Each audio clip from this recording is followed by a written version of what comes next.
It should be playing it. Hold on.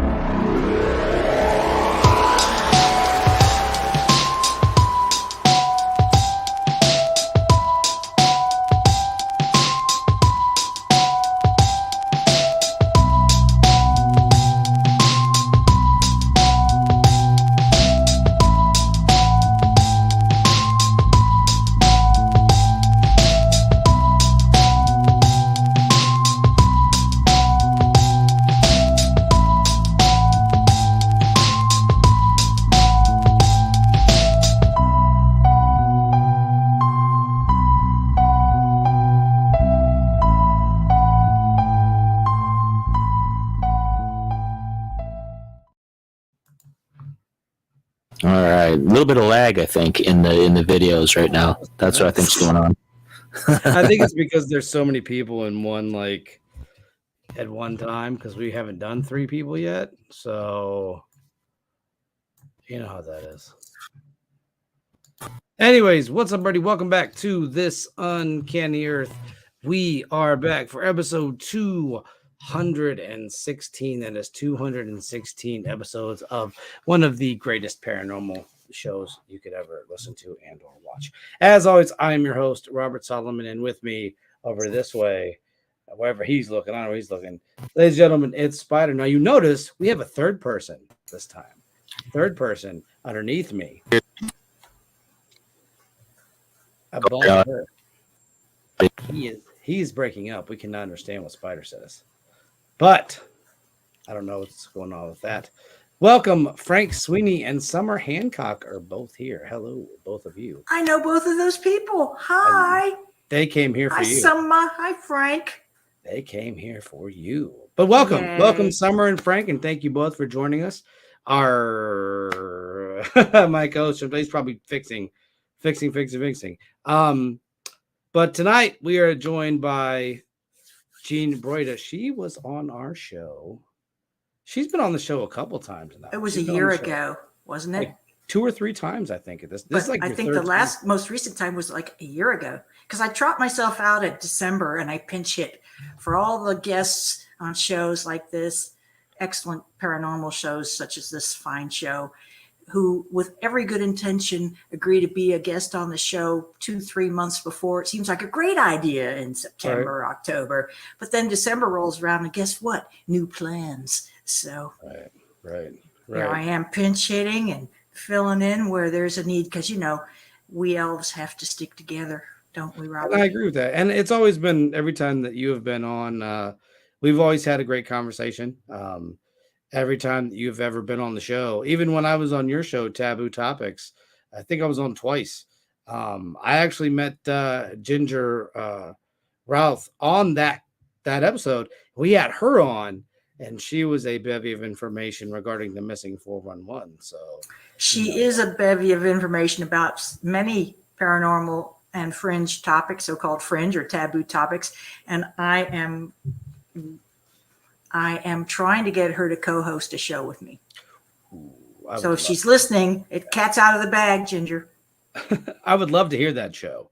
I would love to hear it. See? People want to hear. She's like, I don't have anything to say. It's always those people that say that, and they have the most to say. She's a wonderful woman with a wonderful husband, and she loves dogs, and she's just a bright light. She's a great starseed amongst us. And there are so many great starseeds in our community. Bless us all. I agree. Are you back, co-host? Yeah, I don't know what's going on. I think my laptop was trying to update things since it shut itself off right before the show started. There's some background for everybody. And all I heard was blah, blah, blah, blah, blah, blah, out of everybody. So hopefully it's fixed now because I can hear you. Sounds like the government doesn't want us talking. It might be. Maybe they tapped me. Maybe they put a tap in there. They've done crazier things. Whatever. But yes, I was just talking with Jean that last time we had her on was about a year or so ago. Yeah. Had great conversation then. Going to have another great conversation tonight. Since we have talked, though, AI seems to be the main staple regarding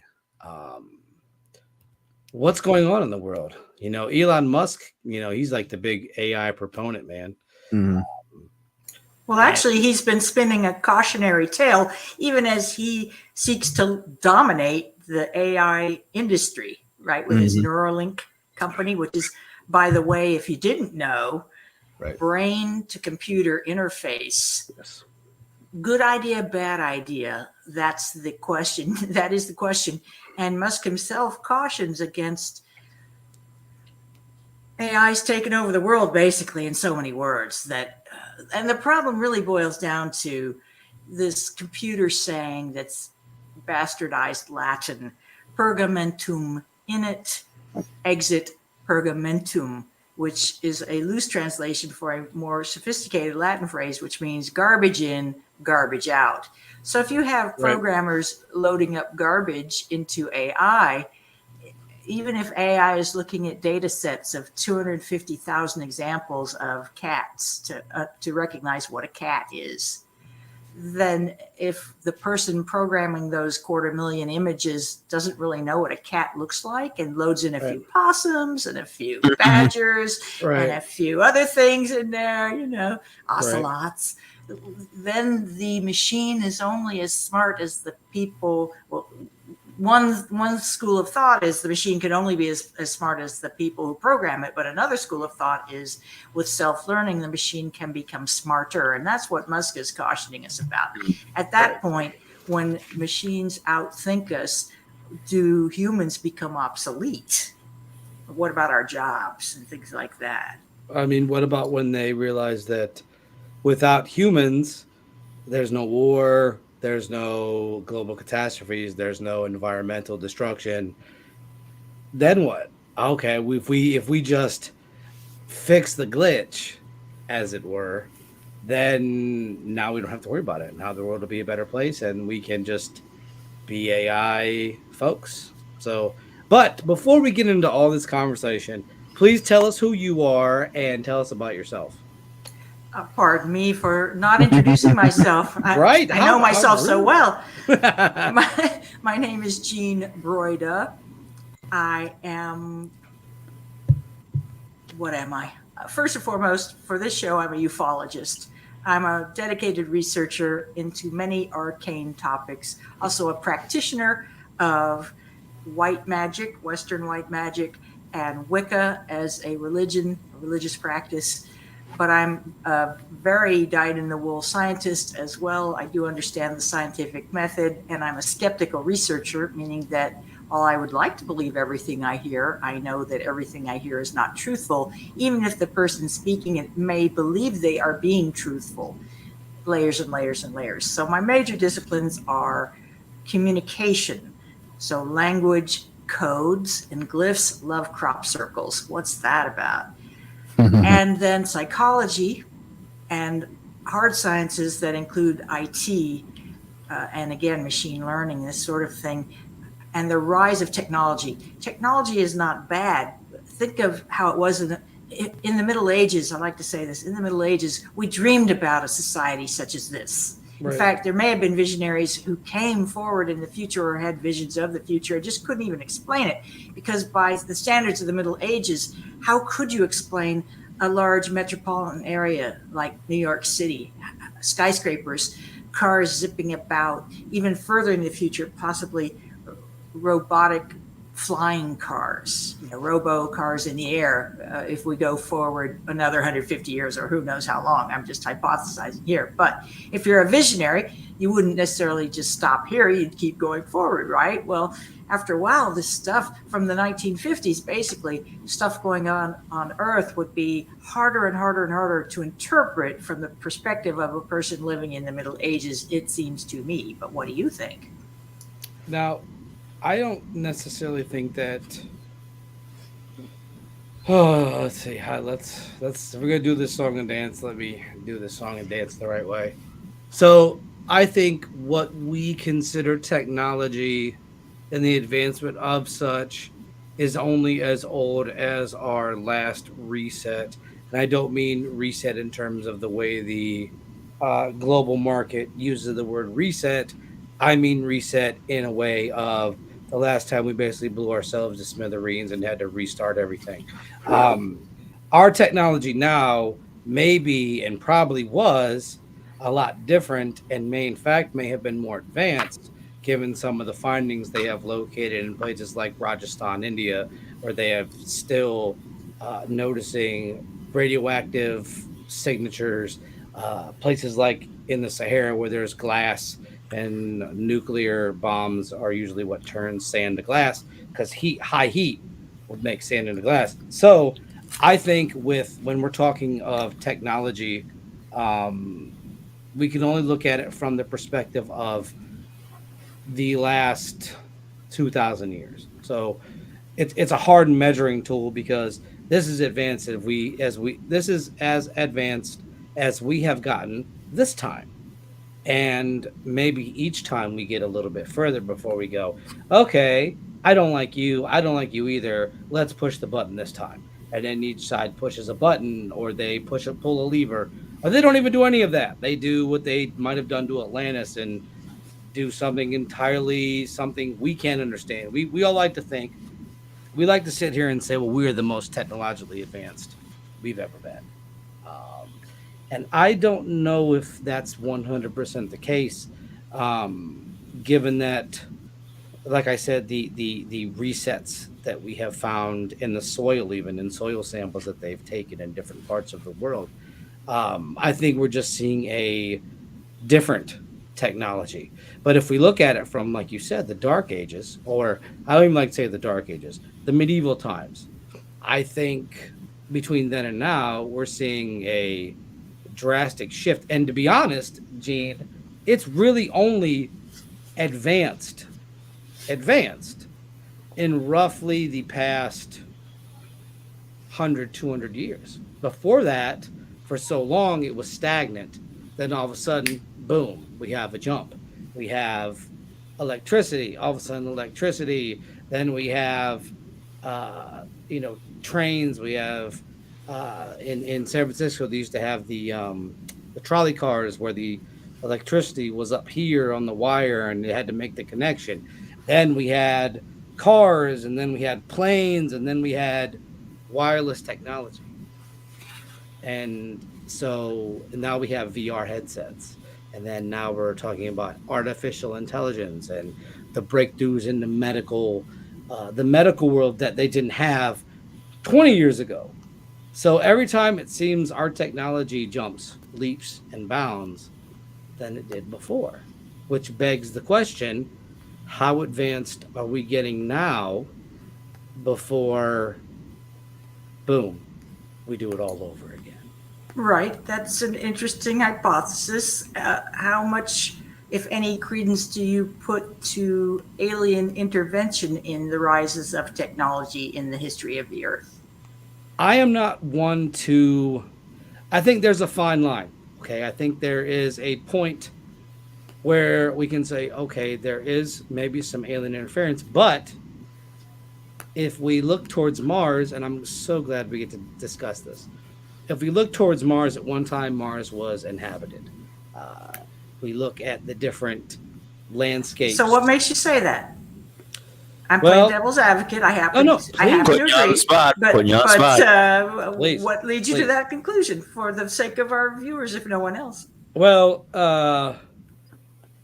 from reading what Richard C. Hoagland has written, and I have his book Monuments on Mars, he's taken different pictures, and that could be a pareidolia, or however you say that word, of cities that they have shown are like rock and embedding in like the pyramid, the face, which they've said is a rock structure and not so much a face. It's patterns of shadow and light, and the human brain wants to make it something recognizable, Yes. pattern matching, basically. Yes. And I've seen, that face on Mars. I've seen that image with different lighting, depending on the position of all the celestial objects. Right. And it does give some doubt, but on the other hand, it sure does look like a face. Right. And I think that we know what a face looks like. But what I think too is that you have tribes like the Dogon people in Africa who talk of beings from another world.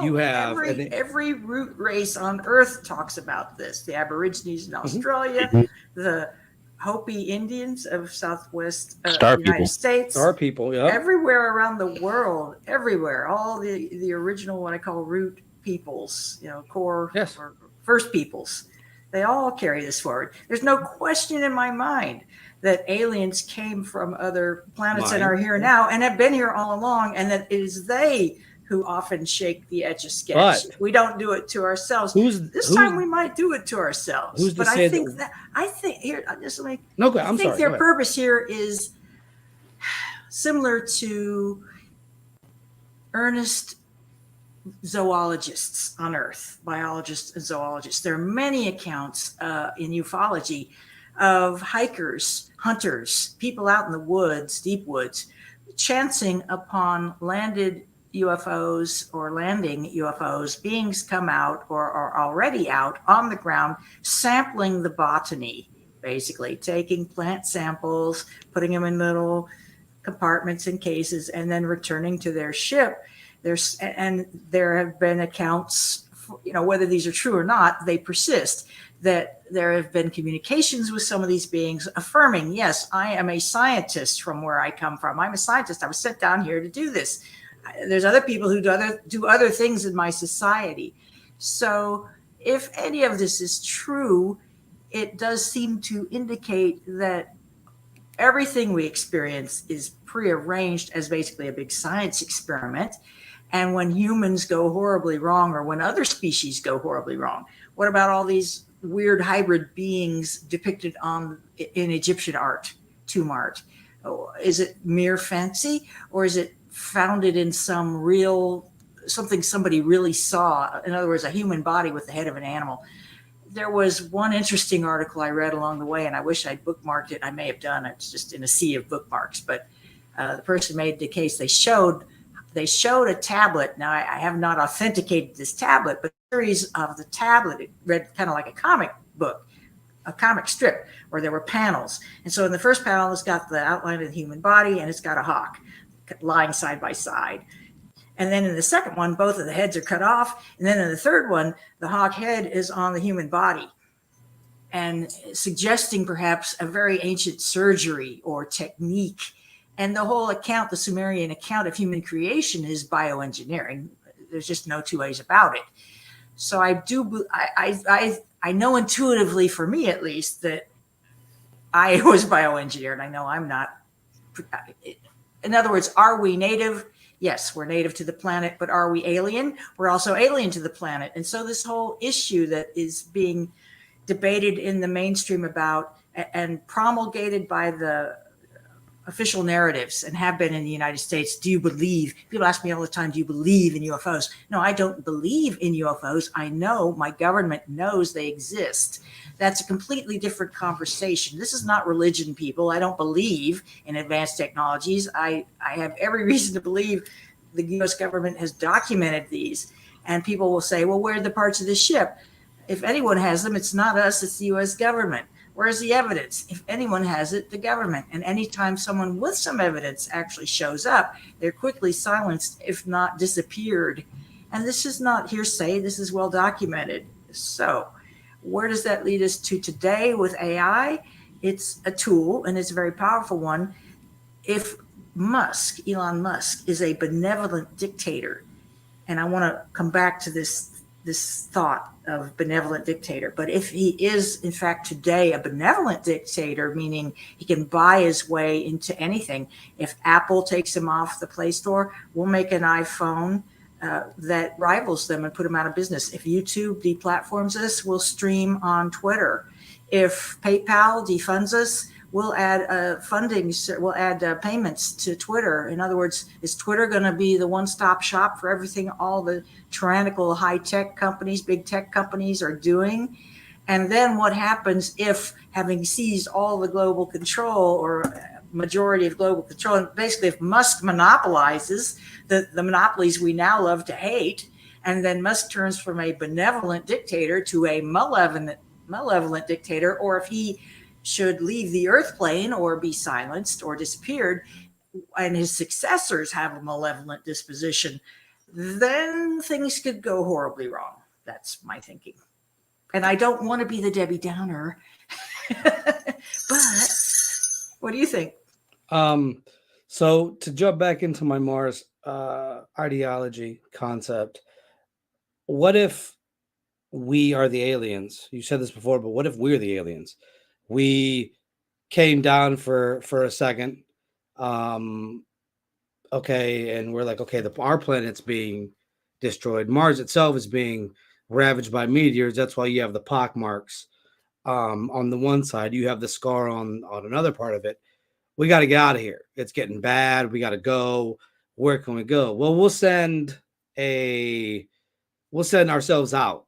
Looks like my co-host having Well, that's laptop what Musk problems. is talking about doing right now. He's saying human species basically is not worthy and will not worthy to survive and cannot survive unless we go off planet, unless we become an interplanetary species. And I'm not keen on that idea, because if we foul up our own planet, we'll go off and foul up the other planets and asteroids too.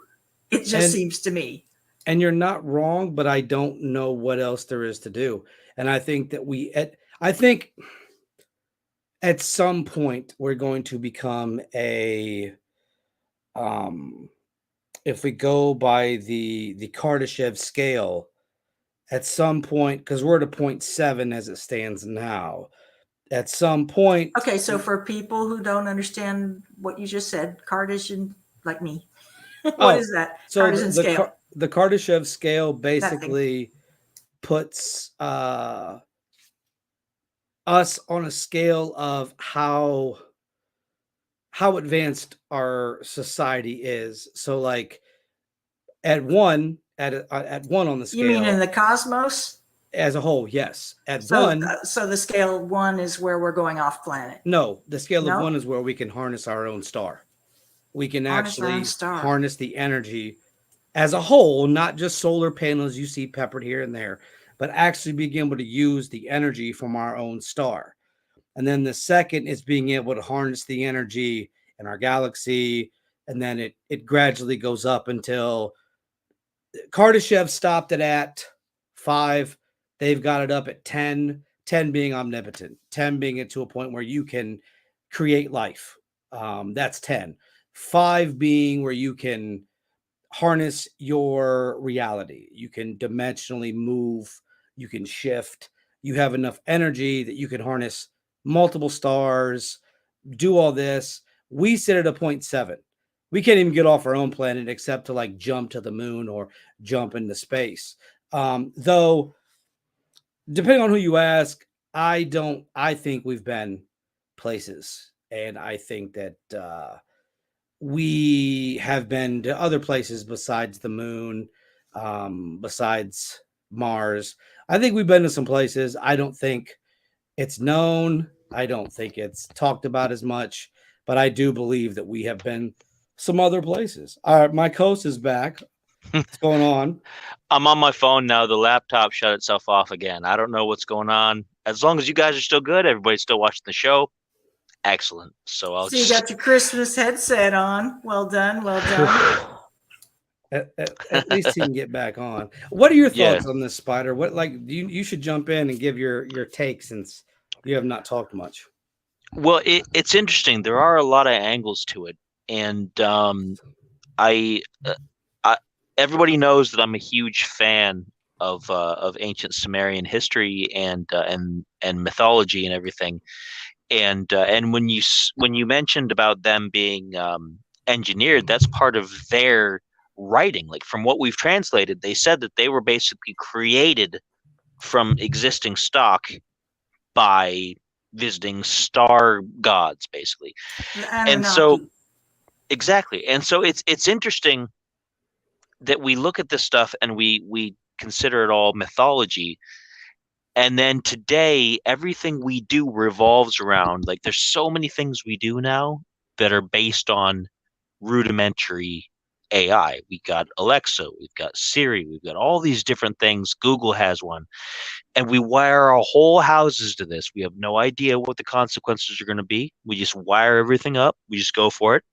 And then we get mad at people like Musk, who's talking about Neuralink and this and everything like that. And it's interesting that we have such a such a love-hate relationship with it. We want to be angry with the technology, but we use it for everything. We've got algorithms in our social media. We've got algorithms in our shopping online. Everything we do online is now basically connected with AI somehow. And we assume that it's just going to be, oh yeah, it's just going to be the way it is, and it's just going to help us find things, and it's just going to help us, do what we do. But we don't give any thought to whether it's going to be self-aware, whether it's going to eventually like get enough code to just like do what it wants to do, whether like this kitten, you will not be able to control it no matter what you do because he's trying to attack my headset. But it's interesting because we want all the convenience that AI is going to give us, but we don't believe that the downsides are going to happen. We feel like we're really arrogant. We believe we're going to be able to control everything that happens out of it, when it could become a form of life just like anything else. Maybe it already has. We don't even really know. We assume it hasn't, but it could have. There could be AI that's technically alive right now, lurking on the internet that we don't even know about. Well, now And we're we'll never getting be able into to find out. semantics. What is alive? What does alive actually mean? And that's a good point. Can a That's an machine excellent point. be alive? Can a machine have consciousness? Mhm. I'm pretty sure machines can't feel emotions, and that's really the big difference. That's really the criticism that's starting to come out from critics. I won't necessarily. I think opponents might be a big strong, but certainly there are critics of AI who caution against overdependence, over-reliance, and overconfidence, because, as I said originally, pergamentum in it, exit pergamentum.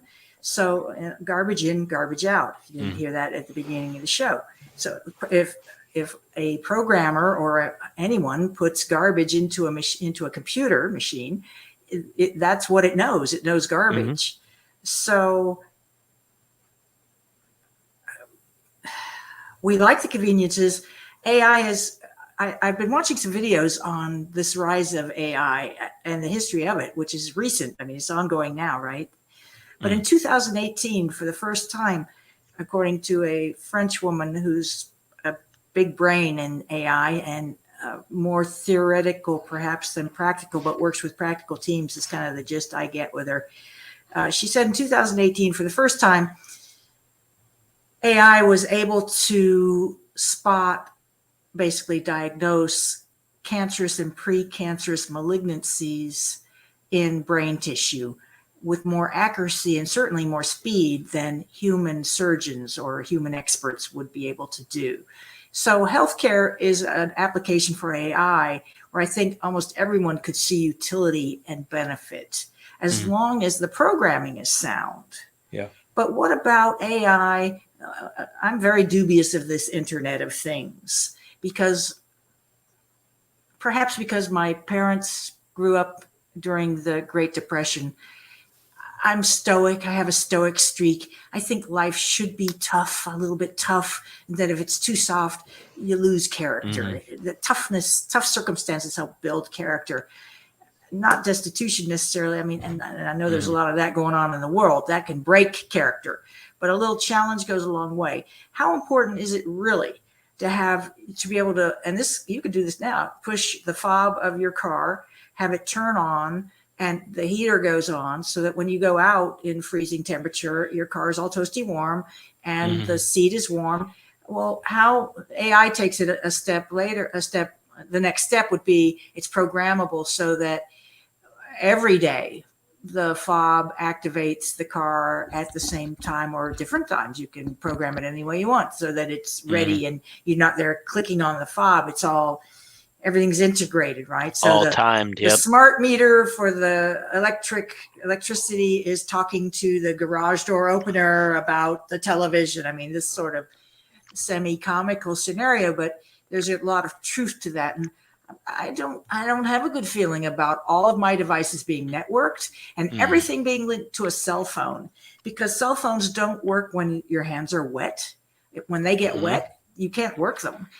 And have you been stuck in a voice menuing tree, which is sort of the precursor of more advanced AI, or a synthetic voice, a synthetic intelligence, meaning an artificial one, is fielding your, have you called up and say, tell me in a few words what your call is about? No, I never say anything. I'm not talking to a machine about this, because usually I'm calling because I'm desperate in the first place for real people help. I can't solve it on my own, or I'd have gone to your website. Thank you very much. And I'm phoning the number right now, not to talk to a robot, a chatbot, but a real person.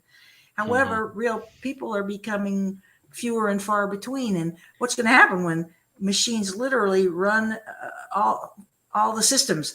I could not get my tax form in the state of Florida because it was hidden by a broken facial recognition system that the federal government wants to use to hide our tax forms behind.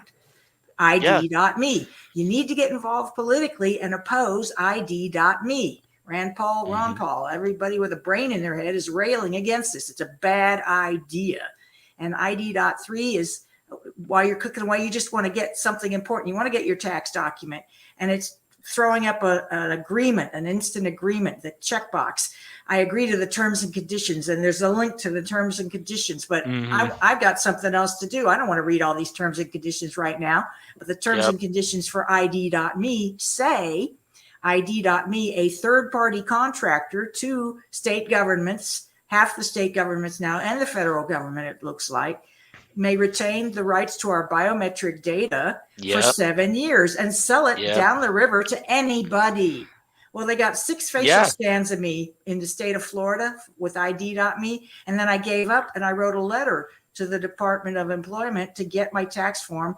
I could not talk to a real person. There was no way to do so. And so I sent a letter, certified mail, return receipt requested. And I also defended our Fourth Amendment right to not have illegal search and seizure.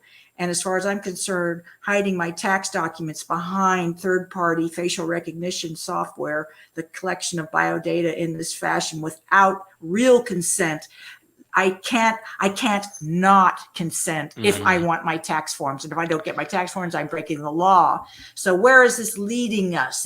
It's starting to look like Kotka. The cockroach, the guy who wrote James, you know what I'm talking about? James Kotka, right? We all talk about Orwell. Kafka, yeah. Kafka. And that's interesting because especially in Florida, like Florida is supposed to be like like it's beyond parties. Like they say Florida is a Republican stronghold, that kind of thing, but it's beyond parties. It's not a party thing. Like they'll say that all of this is one party or another, and it's beyond parties, and that's really interesting because it shows that it's in multiple parts of government that the push is out there, that it's not just one party or the other. And that's why I'm not a party guy. I'm mostly an independent guy. I try to go for issues over anything else, and even that can be dangerous because you're still trying to put in people who don't align with the things that you want, but they at least have something to say about the issues that are important to you. And it's tricky. Like you have no idea how it's going to go until somebody gets in or out. But as a side note, I just want to point out we do have a pretty busy chat room. We have Mr. Frank Sweeney, who's been in the chat room pretty often. We also have Summer Hancock. She's in the chat room. There's one of her comments. So say hello to everybody else there. Yeah, thank you for participating. Thank you for watching the show here. But yeah, you're right. Like it's AI is so deeply ingrained in everything now. I hate trying to call up for anything myself and not like my first thing is whenever they start listing the options is representative and hoping that's in the system so that I can get somebody on their end, because sometimes it's not. Sometimes it isn't. Sometimes no matter how many times you ask for a person, the system just won't connect you to a person. It's just going to keep going through its options. Trick I learned a long time ago, don't speak, just keep pressing 0 for operator, 0, 0, 0. I just keep, once it starts yammering at me, 0, 0, 0, 0, 0. It's annoying, but it's going to get worse before it gets better, I think. Yeah, that is a fact. That is a fact. I was reading something recently it was a billing insert extolling the virtues of some new app-based intrusionware. Okay, software that's intruding itself into my life, helping me make decisions that I'm perfectly capable of making on my own. And one of the things it was talking about, this was related to healthcare records, and it said this will make maintaining your healthcare records even easier, and blah blah blah. And I thought, these people can't even get my allergy list straight. They can't get my vitamins and supplements straight, and the system won't let them change a diagnosis once they put it in. I've had that where they did bad data entry to start with. They got it wrong to start with, and then the system would not let them change a bad value. This is very dangerous, because what if some earnest newcomer, some earnest intern innocently mistakes a code, and they type in that for a woman she's got breast cancer, whereas in fact she had an earache. And all of a sudden, this persistent diagnosis dogs her for the rest of her medical history. And some new doctor comes along and says, "Oh, I see you have breast cancer." "No, I don't." "Well, it says right here." "Yes, it does." It says, That's news to me. I have had low-level health workers tell me I am due for a certain medical procedure because the system says I need it every 10 years. I need it every 5 years. And the system says that calendar date is rolled around and therefore it's time. And I tell these people, at the time the clinician took that datum from me, the date, I didn't know what the date was. And they said, well, I have to put something in to advance the screen, to advance the system. So I said, well, just put in a made up date, put in this other date. And so that was the date put in. It's a false date to start with. I know it's a false date. We were going to fix it later. Now they're telling me this false date is the basis for procedures that are time-based. This is very, very wrong. And no amount of reasoning will make me think it's right. So until we address these kinds of fundamental conceptual problems with AI, I predict it's good technology that's going to go horribly bad.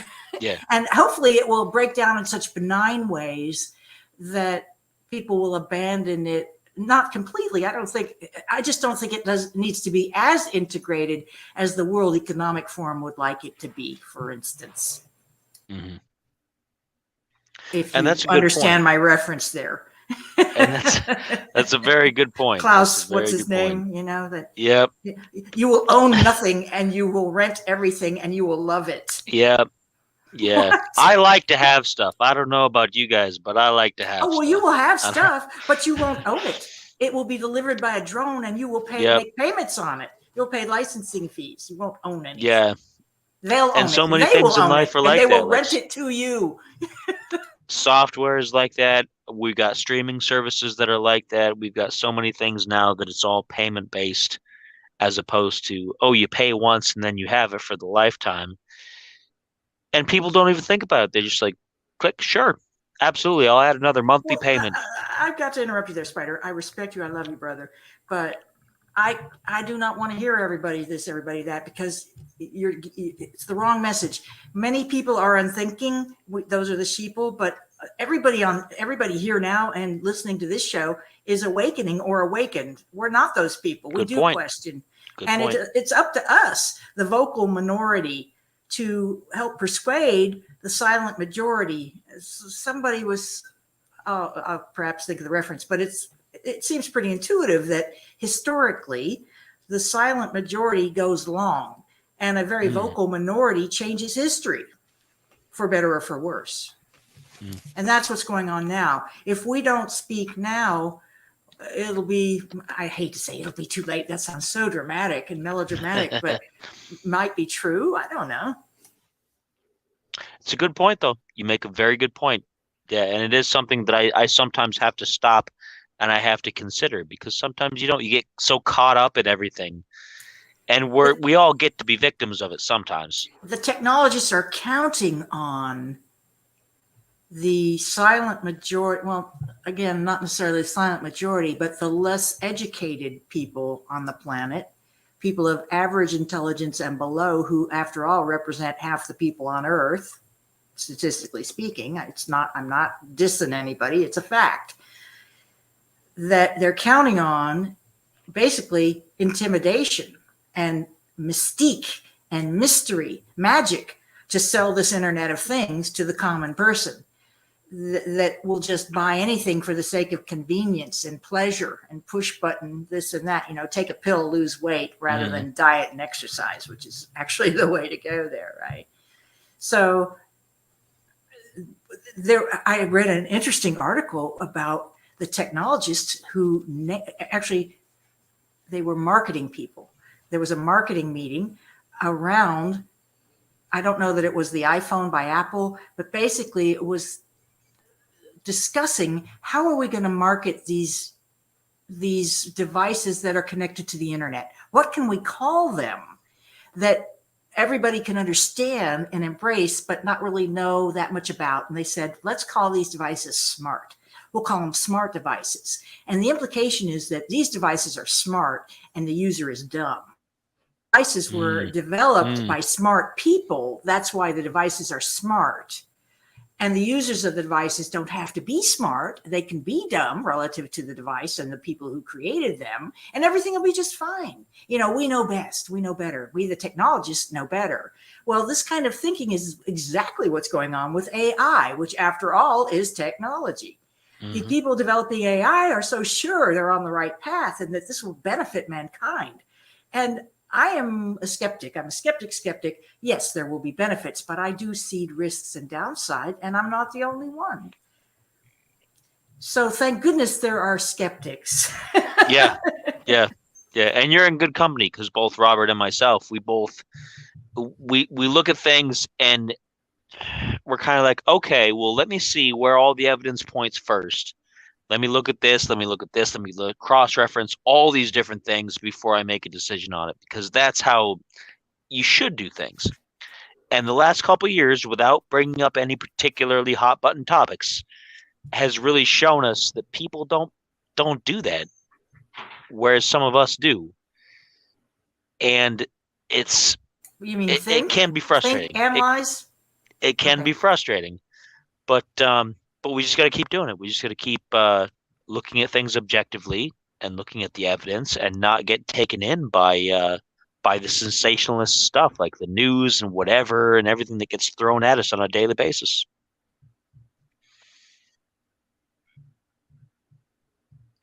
What do you think, Robert? He's been quiet now. Yeah. No, you're good. I'm just listening. So I'm going to play devil's advocate here and go completely the other direction. I don't think AI is a bad thing. I don't see it as this science fiction dystopian nightmare, because everything writes itself. There's been many times in history where things could have gone all the way left. We were seconds away from blowing up the world, but it didn't happen. We were seconds away from catastrophe at each cycle, but the planet's still here. Whether we'll still be here or not, who knows? Do I think it's going to be Terminator level of Skynet's taking over and everybody's shot in the street? No. But as a person who has been through countless surgeries, the idea that AI will do a better job than a doctor will is very important, because you don't have Dr. So-and-so who maybe got into a fight with his wife this morning or found out that she was cheating, goes into the surgery room with that chip on the shoulder, and just that little slight, not thinking it, Excellent that little point. slight slice, you've killed somebody, right? With the correct, and I mean correct, right? Because I agree with you guys on having to deal with computer programs to get things done. Lord knows, I know what it's like to sit there and be like, would you like to speak to this department? Press 7. Would you like to speak to this person? Press 8. Listen, we need people. We need that person-to-person interaction. And I think that I agree with you guys on that. But when it comes to doctors doing surgical things, I want something. It doesn't have to be a person. It can be a machine. If a machine can do a job better than a person can in that regard, and the surgical success rate can skyrocket, I'm all for that. I'm all for nanotechnology being ingrained into joints and ligaments as long as there is no wireless connection. I'm all for a almost cybernetic sort of implementation inside of the body, once again, as long as it doesn't have a Wi-Fi interface, because like I said, I've had multiple ankle refusions, and I've been reading about nanotechnology and the ability to take the joint, remake the joint, and have it linked to your brain to where it moves when you just think about it moving and can move it. I love biomedical engineering, and I think in the right hands, mind you, right? Because of course everybody always has an agenda, but I think if we can find a way to remove, right, that agenda and be like, listen, if you are caught being corrupt, we kill you. Make the penalties as harsh as possible so that other people do not come along and try to emulate similar mind states and patterns, right? And have it logically thought out. Like yourself, you majored in computer systems. You know how important it is for those lines of code to be 100% correct. You have a checks and balances system involved. I think in that regard, in certain regards, I think AI is fantastic. Do I want AI at the DMV? No. No, I do not. I don't want to wait 32 hours for my application to be processed because your machine couldn't get it right the first time. But in certain things, like, if a surgical machine can do better incisions and better removals of tumors, and they can put it in a environment that's more sterile than human hands and the fidgetry of human beings, I'm all for that. I'm all for giving that child a second chance of life that it might not have gotten underneath. You could take the finest human in the world, surgical wise, and they could have a bad day. They could have a slight nick. True. Not even Well, but a computer can fail. I mean, certainly, I would think human error is probably greater than than machine failure. But I agree with everything you just said. If a machine can do a surgical procedure, like for example, LASIK. Yes. As I understand it, it's been machine assisted for quite a long time, and Oh, yeah. people aren't running around the streets screaming, "Oh my gosh, that machine!" I can't see. I mean, I'm sure there have been a few lawsuits Well, along it would the have been way, but by and 86 large, if people that are was pretty the happy case. with their LASIK usually. It would have been And 86 if that was the case. It is, in fact, You this know? medical usage. It's medical usage, and there's some like poster child applications for AI that are being used to persuade the silent majority that this is good tech. And I'm not saying it's bad tech. I'm saying it's tech. It's tech. It's a tool. It can be used for good or for ill. Right. But woe be Titus when this most powerful tool runs amok. That's all. And the ability is there because who's to say, right? It's not that I am so much concerned with the machine making the mistake surgically, right? Who is the hand that moves the machine? So let's say we get a dictator in another country or even our own. Okay. Everybody's like, it can't happen. No, it can happen. Mathematically, it can always happen. We always have to think mathematically, it can happen. They could decide who lives and dies. So you get the human surgeon while their buddies and their friends, they get the AI assisted surgery. And there's no checks and balances there to stop that from happening. Another thing that a lot of people point to, also, I think is something that needs to be discussed is who do we keep alive? If everybody can be kept alive, right? And just to play this advocate, that's a drain on resources. And that's just being honest. How do we fix the situation of a drain on resources, right? We send the surplus off to Mars, of course. And I'm not saying we We should not colonize be, Mars. and I'm not saying we shouldn't do that. But at the same point, like you said, are we going to trash Mars like we've trashed here? You bet. Like, The first trash right. will be a Coca-Cola can. Mark my word. or a fast food wrapper, a McDonald's Yeah. wrapper of some form. The Scottish restaurant on Mars. I would O'Haganny's. See, because it's also McDonald's, Irish, the Scottish restaurant. Right. But I think too, like, I'm all for the colonization of another planet, but I know how we are as a society and as a civilization and as a world.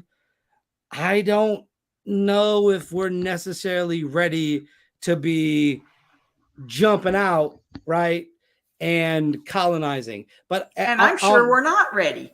I'll take that statement further. I know we're not ready. If we can't make it on this planet, right. we have no business trashing other planets. That's my feeling about it. Let's get it together here. Right. And I'm not against space exploration by any means. I'm not against it. I just think our priorities are topsy-turvy. But we can send the people who want to colonize in that way to Saturn. That's a rocky planet. A rocky planet. Or one of its moons. It'll be a moon. Moon of Jupiter. Asteroid mining. I said Saturn because it's a solid planet. Quote unquote. You're gonna do them a solid? Unquote. You being funny? No. Never. Didn't they tell you that Saturn was a rock giant? On that note, we've hit 11 o'clock, so I think we're probably about done here. But we're pretty hot in the chat room right now. Are there any questions in there? You guys got any questions? Well, I see they have some talks about some hot button issues. Hot? What do you mean by hot? What's going on there? Well, we try not to get too much into the various particular events from the last couple of years. And I know the people in the chat room know what I'm talking about because I'm with you guys on that. I'm with you there, but I'm not gonna. The egg play. I'm not gonna. We try to avoid it because we don't want to get. We don't want to turn off too many people, but we have our personal thoughts on everything. Yeah. So there's a lot of good talk going on in there, but if you guys have questions, please. Now's the time because now's the time. And if you folks in the chat want to ask us questions, myself or Spider, I know Frank has a question. As long as it doesn't go too political, right or left, we will answer. Because we have our feelings on politicians as well. And yeah. I'm not very impressed by most of them. I don't like any of them. Ultimately, politicians come and politicians go. And all they want is their hand. Machines are more eternal, I think. They want your hand. They want their hand in your pocket, and that's it. They don't want anything else. Oh, pardon me. Yeah, don't do it. That'll be a wild episode. We start getting into that because then I'll start proving points, and I don't want to do that. I've really enjoyed this conversation, and I can't believe an hour has fled by like this. Oh, it's easy to happen on this show. Forever. Yes. Yes. We'll definitely have to have you back on again for round 4. You're in the repeat guest club now, which is great because we have a very exclusive club of people who've only been here like more than once, which is great. Yes. I'm honored. It's now it'll be, so it was Chelsea, Les, and now Gene Broida is that third person. Yep. It's a 3-person club right now. It's like the club of 25s, but nobody dies. As a club member, let me take the opportunity for some shameless self-promotion. If you're wondering what to give those special people on your holiday gift list and you just can't decide or you need another little extra goodie, head over to Amazon, look up my book, Unknown Objects, the Top 10 U.S. UFO Cases. These are 10 stories that are spine-tingling and will make you understand how seriously our government has been hiding and convincing people they're That's crazy to That's believe in facts. UFOs. So after you read this book, you'll That's know facts. why you must be crazy not to believe in UFOs. What if they and wanna again, sign it's for me, it's not about belief; it's about facts. It's What if they about want to sign copy? documentation. So, but I'm being a little tongue in cheek. What if they want a signed copy? If they want a signed copy, Yes. they could email me, Jean Broida at yahoo.com, and we'll arrange it. Make that Can do. happen. There you folks. go. Can do. There you go. Are you going to write another book? If so, I am going to write another book. And in fact, it's strange because everybody is talking about it. People ask, it's just strange. It's obvious that it's happening. any little hints as to what it will be regarding? Well, I hesitate to say too much because people who don't know me well might, with so little time left to really talk about it, I think people might get the wrong impression. So I'd like to We'll let keep things it mysterious. go a little further along. I'm going to keep it mysterious, but We'll keep it mysterious. in fact, I have several ideas, and I'm wondering if I might not be able to integrate them somehow. But I will tell you this: it will have to do with my role as the daughter of a nuclear scientist who may well have known a lot more than he was telling. You better while get he ready was for alive. that one. You better That's get ready for that one. that's what I can say. Well, go get the book. If you guys don't have it, go pick it up. What are you doing? Get your lives together. If your lives aren't together, then what are you doing with your life? Go pick it up. Remember, just because we all might disagree on some topics doesn't mean we all don't want to see a better, bigger picture than our ancestors saw in whatever version of the planet they lived on. So, next week, we will be talking about the Yazidis and their significant